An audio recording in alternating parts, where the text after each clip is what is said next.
All right, now I'm going to make some simple changes with A and B, right? So A is here, and A is just this quantity there, and B is here, and B is just this quantity there, in which case this whole expression, I replace the A and B, keep going, again A and B, carry it forward. Here what you'll notice I've done is I took A here, I added in the B there, which ends up subtracting that there, keep going, and what you'll see is this expression that says mu t plus, our new belief after we've taken our measurement, is just mu t minus. What's mu t minus? Mu t minus was the prediction.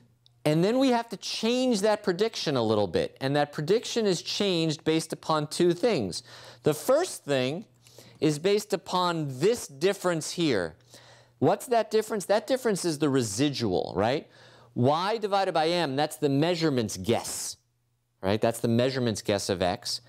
Mu t minus was your prediction. The difference between them is the residual. And I multiply that by some factor k, and that k is called the Kalman gain. If my Kalman gain was 0, then I ignore my measurements altogether and I just go with my prediction, okay? If my Kalman gain was 1, let's see, I put mu t minus mu, I ignore my predictions altogether and I just get my measurement. And it's that Kalman gain that you're estimating that goes between essentially 0 to 1 in the scalar case and does something funkier in the multidimensional case. All right, let me show you that in a simple example. And this is going to be a constant velocity model. And what we mean by that is we assume that the velocity is constant except a little bit of noise. So the state is two-dimensional. It's the position and the velocity, right? So it's, I'm moving in one dimension, but my state is two-dimensional because it's the position and the velocity. And now we're going to take a look at this graph, all right? So in this graph, all right, so we have time and position as the things we're measuring and the thing we're estimating. The red line here is the state. This, we happen to know, was the actual underlying state, okay? How did we know this? We booked a trip to Delphi. You know where Delphi is? It's in Greece. They have a thing there called the Oracle. They also sell really good baklava, but that's besides the point. You go to the Oracle, and the Oracle tells you the truth, okay? It tells you whether the Mets will win the World Series. They always say no. And they also tell you the state. But the idea is, for the point here, I'm just showing you the graph. That's the actual state. But we also took some measurements, okay? And the green dashed line, these are the measurements we happen to get. Now, you'll notice pretty crummy measurements, right?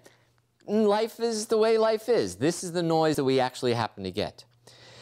The purple line here is the corrected mean, okay? And what you're seeing here is that the mean is sort of being pulled around, the estimate, all right, is being pulled around by the measurements, but you see that it tracks the real state much better than the measurements do, right? Because it's blending a prediction where it's estimating the velocity with the ability to incorporate the measurements. If you want to take a look at the error bars here a little bit, one of the things that's cool, in fact, I'll look at just the last one, right? This was the error bar of our prediction. Okay, so remember, see it says the predicted mean, which is right there. And then after we did the Kalman filtering, this was our new guess, all right? And our error bars got smaller, okay? So again, this is what's happening is we take a step, we get bigger, we take a measurement, we move, and we get smaller.